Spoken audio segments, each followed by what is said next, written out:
Let's talk email etiquette.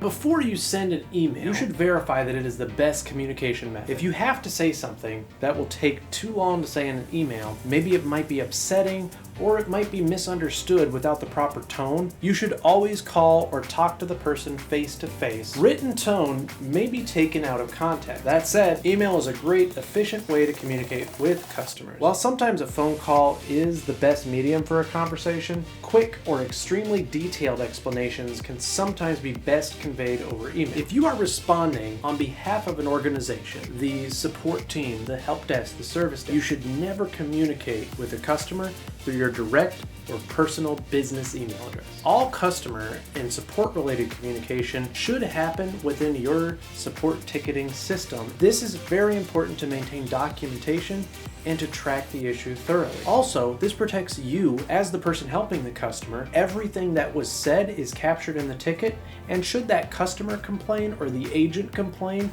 about an interaction, we can go back and look at the interaction as it's documented in the ticket to see exactly what was said and where something may or may not have been misunderstood. Make sure you use a positive greeting. Address the person by name. Tone can't be heard in an email, so stay away from things like sarcasm and jokes. Use a professional tone at all times.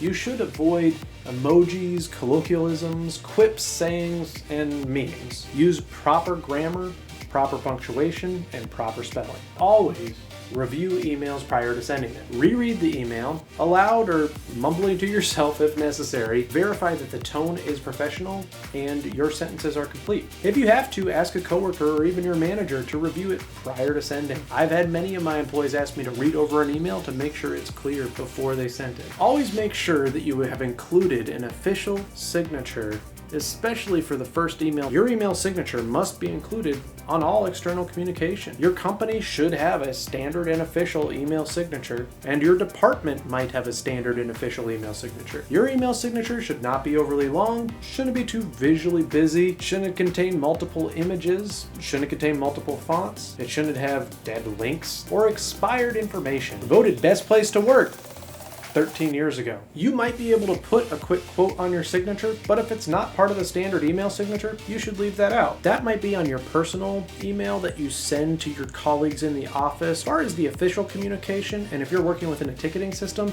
you shouldn't have all that in there. Those of you, and I know there's many of you out there who still have multiple pictures in your email signature. Maybe it's your company logo, voted best place to work, all the awards your company has won over the years. Maybe there's a Facebook icon and a Twitter icon to show that you're present on social media. I understand you want to be visually appealing, but if you're sending all those pictures, chances are that's going to be stripped out and just show up as a bunch of attached files. Super messy, super annoying. Most people aren't going to look at that. You can say a lot more with a lot less most of the time. If you're using Outlook at your company, you're going to have to set a signature in your Outlook client. Go into the settings, set the signature there. You also have to set a signature in Outlook on the web, or OA, because those don't sync with each other. And then if you have another piece of software that you're emailing from, like your support software or your ticketing software, you're probably going to have another email signature there. Verify that you have set all the information in every signature correctly and accurately. It might be wise to create external job titles if your internal job titles are overly confusing or don't make sense to someone in a different industry. Tier 1 or Tier 2. We don't want to create confusion. Well, Tier 1, they must not be as good as Tier 2. That's not necessarily true. I'm personally against placing levels and signatures for support agents on external communications to customers. You might unintentionally undermine the communication from your agents and encourage people to break process. That person is an analyst 1, but that person is an analyst 2, so I'm going to email that person directly